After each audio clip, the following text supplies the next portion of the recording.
휴식도 하고 교리도 배웁니다. 네, 여기는 사주풀이입니다. 네, 오늘 순서 시작하겠습니다.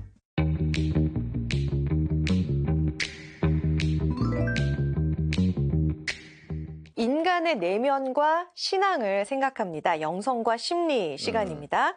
오늘의 첫 번째 주제, 바로 하느님이 나를 버리면입니다. 하느님이 저를 버리시나요? 어떤 분들의 이야기죠? 이거를 이제 심리학에서는 구원불안증이라 그래요. 구원불안증이요? 딴 사람들은 다 구원해줘도 나만은 안 할 거야. 나만은 안 해주실 거야. 이 구원불안증이라고 하는데 네. 일종의 신경증 질환이라고 보시면 돼요. 이게 신앙이 아닌 거죠. 네.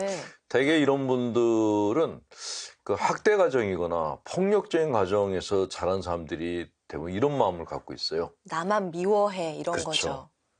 그러니까 부모가 그 네. 아이를 방치했거나 네. 학대했거나 이제 그런 트라우마가 있는 사람들은 신앙을 가져도 그 패턴이 그냥 연장이 되는 거예요. 네. 그러니까 하나님이 우리 부모하고 똑같아. 네네. 그러니까 날 갖다가 이뻐할 리가 없어. 날 미워할 거야. 날 버릴 거야. 라는 생각을 아무리 믿음이 강해도 그 밑바탕에 있는 그런 핵심적인 생각이 안 바뀌는 거예요. 네. 그걸 구원불안증이라고 얘기를 하죠. 네. 자, 근데 이런 구원불안증이 왜 위험하냐면 이 네. 구원불안증을 노리는 사람들이 사이비 교주들이에요. 네. 이 사이비 교주들은 그런 불안증을 가진 사람들한테 내가 너를 구해줄게. 그래요. 그 심리적으로 약한 곳에 그렇죠. 파고드는 거죠. 네. 내가 널 구해줄 수 있는 사람이야. 근데 14만 4천 명이야. 그러니까 지금 마감이 다 됐으니까 빨리 와야 돼. 돈도 좀 내야 돼. 그렇죠. 13만 4천 명이 들어가려면은 너가 좀 헌신 좀 해야 돼. 네. 응? 그리고 갖고 있는 돈도 좀 내야 돼. 이렇게 꼬드겨가지고 공동체를 만든 거를 이제 우리는 사이비 공동체라고 얘기를 하죠. 네. 자, 이렇게 내가 버림받을지도 모른다는 생각은 자기 자신에게 피해를 줄 뿐만이 아니라 다른 사람들에게도 피해를 줄 가능성이 높아요. 자, 만약에 네.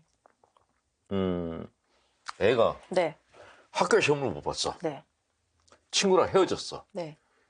근데 그게 부모가 날 버려서 그렇다고 생각한다면 그게 이게 무슨 말이 말이 안 되죠. 되는데요? 네. 말이 안 돼요. 사업에 실패했는데 네. 하나님이 날 버려서 그렇대.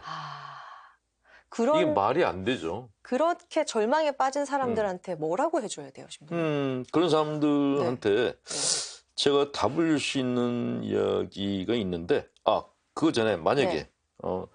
어떤 사람이 와서 그러니까 빛나 자매의 딸이 네. 남자친구를 데려왔는데 네. 이 남자친구가 오자마자 하나님이 날 갖다 버린 것 같고 세상도 다 내 마음대로 안 되고 세상이 날 알아주지 않습니다라고 얘기를 하면은 네.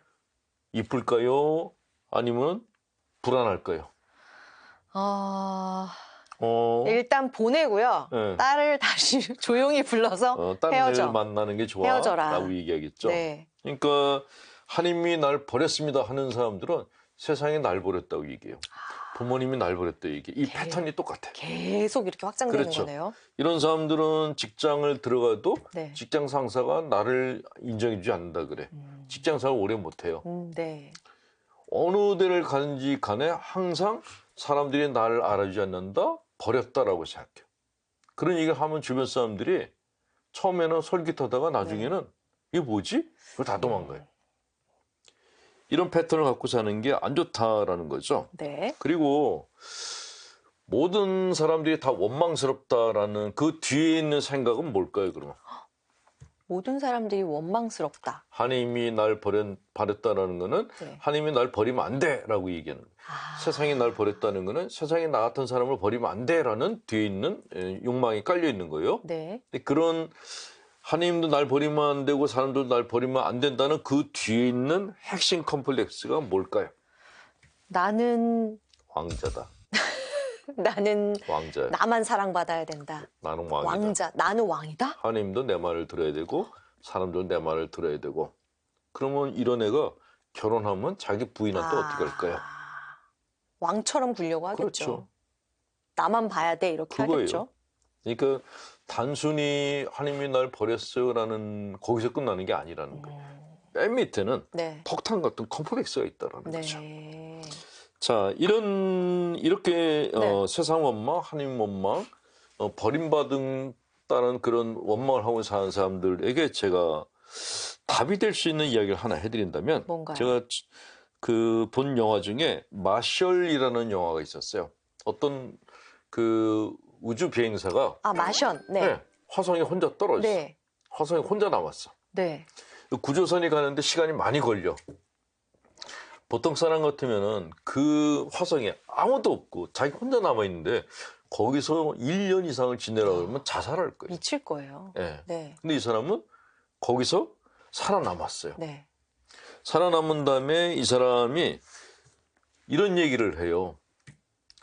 거기서 어떻게 살아남았냐 했더니 문제를 네. 아무리 복잡해도 문제를 하나씩 해결하면 된다고. 한 번에 하나씩. 한 번에 하나씩이요? 그렇죠. 그러니까 되게 세상이 날 버렸어 그런 사람들은 네. 모든 문제를 한꺼번에 다 해결하기를 바라는 사람들이에요. 그러니까 답이 안 보이는 거죠. 근데 이 마셜이라는 주인공이 하는 얘기는 문제를 하나씩 풀어가면 된다. 그러면 답이 나온다라고 얘기했는데 네. 저는 그 대사가 네. 너무 마음에 들었어요. 그렇지. 하나씩 하면 되는데 네. 이거를 정답을 한꺼번에 얻으려고 하니까 안 되는 거지. 그 생각이 들어서 세상을 원망하고 하나님을 원망하는 분들에게 마셜이라는 영화를 보실 것을 꼭 권하고 싶습니다. 예. 사실 뭐 하루에 하나씩 눈앞에 닥친 하나만 해결하면 돼. 이게 모두가 알고 있는 이야기이면서도 참 지키기 어려운 이야기이기도 어렵죠. 해요. 네. 그러니까 이 주인공이 하는 얘기는 수학적인 사고방식을 가졌다. 수학적인 사고. 수학적인 사고요. 그러니까 막 이렇게 된 게 아니라 수학적으로 하나하나씩. 하나하나씩. 네, 하나하나씩. 그게 답이라고 생각됩니다. 실패하신 분들한테도 똑같이 적용이 그렇죠. 되나요? 그 실패라는 거는 내가 어떤 정상에 올라가려고 그러는데 정상에 못 올라갔다는 거잖아요. 네. 그러면 다시 원 스텝씩 올라가면 되잖아요. 하나씩. 근데 실패했다고 우는 사람들은 굴러 떨어져서 안 움직이면서 네. 계속 징징대는 거예요. 그런 사람들한테 누가 시간을 주고 누가 돈을 주겠냐고요. 그러니까 다시 굴러 떨어져도 한 스텝씩 올라가는 사람들한테는 사람들이 투자를 해요. 네. 그거라는 거죠. 그러니까 하느님이 네. 인간을 버린 적은 없어요. 부모님들이 자식이 아무리 미워도 부모가 자식을 버리진 않아요. 자식은 부모를 버려요. 그래도 부모는 자식을 못 버려요. 그게 부모님 마음이거든요. 그 마음이 하나님도 똑같다라고 생각하시는 게 그게 믿음이에요. 네. 그리고 내가 최선을 다해서 밑바닥에서부터 굴러 떨어지면 다시 올라가고 굴러 떨어지면 다시 올라가고 그러면은 반드시 기회가 와요. 아, 쟤는 근성이 있구나. 네. 쟤는 투자를 해도 되겠구나 하는 생각을 주변 사람들이 갖게 돼요. 네. 근데 실패했다고 맨날 술만 먹고 집에 가서 마누라 패고 애 패. 그런 사람한테 누가 투자를 하겠어요? 아무도 안 하지. 성당에 와서 기도하면서 하나님은 왜 날 이렇게 버렸냐고 처음에 그런 기도를 하면은 네. 안 됐네 그러는데 매일 그런 기도하면 만약에 어떤 신자가 네. 저한테 매일 와서 하나님이 왜 날 버렸는지 모르겠어요 그러면서 매일 운다면 제가 며칠이나 참을 수 있을 거예요. 며칠 참을 수 있으세요? 하루. 한 하루 번은 이상 들어줘요. 절대 시간 안 줘. 그러니까 상담소에 오는 분들에게도 상담소에 오는 분들이 두 부류가 있어요. 한 부류는 그냥 남의 탓만 해. 내가 불행한 거는 남편 누구 탓이고. 탓이고 애들 탓이고 누구 탓이고. 이런 분들은 상담을 하면 막 짜증이 나. 네. 왜냐하면 본인이 답을 찾을 생각을 안 하는 거예요. 근데 어떤 분들은 오셔가지고 상황이 이런데 신부님 제 문제가 뭔지 알고 싶어요. 이러면 상담을 해주고 싶어요. 네. 자기 문제를 알려고 그러면. 네. 그러면 그다음부터 대화가 되고 내가 알고 있는 얘기를 해줄 수가 있는데 네. 와서 시간 내내 징징대다 가. 가고 나면 하루 종일 머릿속이 징치는 소리가 들려. 징징. 그런 징징거리는 사람도 얼굴만 봐도 막 그냥 얼굴에서 얼굴 근육 경직 증세가 나타나. 네. 그래서 안 해줬더니 이제는 뭐 까칠하다는 둥 뭐 성격이 안 좋다는 사세롭지 않다는 둥 또 뒤에서 난리를 치는데 그러거나 말거나 저는 제가 아까운 시간을 투자를 해야 되니까 정말 자기 문제를 알고 싶은 사람은 만나고 아닌 사람들은 안 만나요. 네. 그럼 뭐 빛나자매도 마찬가지일걸요. 그럼요. 아니, 어떤 사람이 와가지고 언니 내가 직장 사는데 힘들어 죽겠어? 네. 근데 똑같은 얘기를 1년 12달 한다면 아이고. 며칠이나 그 얘기 들어주시겠어요? 저도 며칠까지도 아니고 한 번은 들어주겠어요. 한 번. 근데 한 번 이제 하루예요? 또 그러면은 약간 좀 피하겠죠. 당연하죠. 네네. 복도에서 이렇게 얼굴 마주치잖아요. 안녕하세요. 그러는데 내가 안녕하지 않아. 도망을 갔다. 안녕하세요. 이렇게 되는 거죠. 그분이 엘리베이터 앞에 있으면 나는 계단으로 내려가. 예. 그러니까 어쩔 수 없는 거죠. 네네. 그러니까 사람이 다른 사람을 이렇게 끌어들이는 사람이 있는가 하면 사람들을 내치는 사람들이 있는데 왜 사람들이 나한테 도망갈까요? 이런 생각하면 답이 없어요. 그러니까 사람들을 도망가게 만드는 내 문제가 뭘까요? 이거에 대해서 생각을 하셔야지 답이 난다는 것이죠. 네. 시청자 사주풀이 시간입니다. 예. 냉담을 하다가 다시 성당에 다니면서 성경 묵상을 시작했습니다. 그런데 어떤 말씀은 너무 부담스러워서 제가 신실한 그리스도인이 될 수 있을까 걱정이 됩니다. 주님의 말씀대로 살지 못하는 제가 신자가 될 자격이 있을까요? 신부님 어떤 답을 이거는 주시겠어요? 이런 생각 가진 분들이 의외로 많은데 네. 일단 첫 번째 신실한 그리스도인이 어떤 사람들이죠? 어떻게 해야지 신실하다는 얘기를 들을까요? 기도 열심히 하고 신실한 그리스도인이 되십시오. 그러면은 편하세요? 불편하세요? 부담스럽습니다. 예, 왜 부담스럽죠? 뭔가를 많이 해야 될 것 같아요. 그렇죠. 기도도 많이 하고 네. 봉사도 많이 해야 되고 이게 먼저 떠올라요. 맞아요. 그러니까 신실한 그리스도인이 되겠다는 생각을 안 하시는 게 중요해요. 아, 그것부터 신실이라는 그 단어 자체가 엄청나게 많은 부담을 주기 때문에 네. 성당에 나가려면 이것도 해야 되고 저것도 해야 된다 그러면 나가려다가 안 나가게 돼요.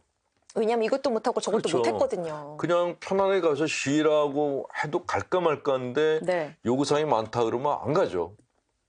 그러니까 며느리들이 시댁에 가기 싫어하는 이유가 뭐죠? 신실한 며느리가 돼야 되기 때문에 안 가는 거예요. 근데 시부모님이 그냥 와서 쉬었다 가. 우리가 음식 차려놓고 네. 어머 용돈 줄게. 그러면 가고 싶죠. 그렇죠. 그거예요. 신앙생활도 똑같아요. 내가 하나님 만나러 가는데 조건 없이 아무 요구사항 받지 않고 그냥 하나님한테 은총을 받으러 가. 네. 마치 옛날에 성탄 때가 되면은 성당이나 교회에서 사람들한테 그냥 성탄 선물 줬잖아요. 네. 딱 그런 마음으로 성당에 가는 게 제일 좋다라는 거죠. 애기들이 성탄 선물을 받으러 성당이나 교회에 가듯이 가는 게 그게 첫 번째 마음가짐이에요. 근데 이렇게 가지도 않았는데 신실하게 살려면 어떡하냐? 이러면은 내가 내 발목을 잡는 그런 결과를 낳는다는 것이죠. 네. 두 번째, 주님의 말씀대로 살지 못하는 나 그랬어요. 주님의 말씀대로 100% 복음서에 나 있는 말씀대로 살 수 있는 사람이 세상에 과연 몇 사람이나 될까요? 자, 복음서에 나오는 말씀 중에서 몇 프로 정도나 따라갈 수 있을까요? 질문이 너무 그렇죠? 저는 못해요. 질문 자체가 사람을 갖다 질리게 만들어요. 자, 세 번째 질문. 네. 신자들 자격은 어떤 거예요? 오늘 저한테 왜 그러세요? 아니 그러니까 이게 신실한 그리스도인, 신자들 자격, 주님 말씀대로 살지 못하는 나, 이 세 가지가 같은 주제인데 네. 그러니까 이 자매님의 문제가 뭐냐면 네. 자기 자신한테 너무 많은 걸 스스로 요구하고 있어요. 아. 그러면 성당에 못 나가요. 그냥 나가게 두세요. 그냥 나가면 돼. 그냥 아무 생각 없이 네. 나 그냥 성당에 가서 의자에 앉아서 그냥 편하게 쉬었다 올 거야. 그 생각만 갖고 나가시는 게 좋아요. 네. 아무래도 이분이 냉담을 하시다가 다시 성당에 나가시면서 네. 성경 묵상도 하시고 뭔가를 열심히 이젠 다시 잘 해봐야겠다라고 다짐을 하신 것 같아요. 다짐은 좋은데 네. 일단은 즐겁고 편해야지 오래 가요. 이게 너무 처음부터 막 그냥 어려운 거를 그냥 내 오버 페이스를 하면서까지 하게 되면 네. 질려서 오래 못 가요. 그러니까 신앙생활이건 일반 생활이건 네. 질리면 안 돼요. 아, 맞아요. 맞아요. 그냥 안 질릴 정도로 내 페이스만큼만 하시는 게 제일 좋고, 그러니까 성경, 그리고 특히 이제 성경 같은 경우에는 성경의 말씀이 100% 다 신자분들에게 하신 말씀이 아니에요.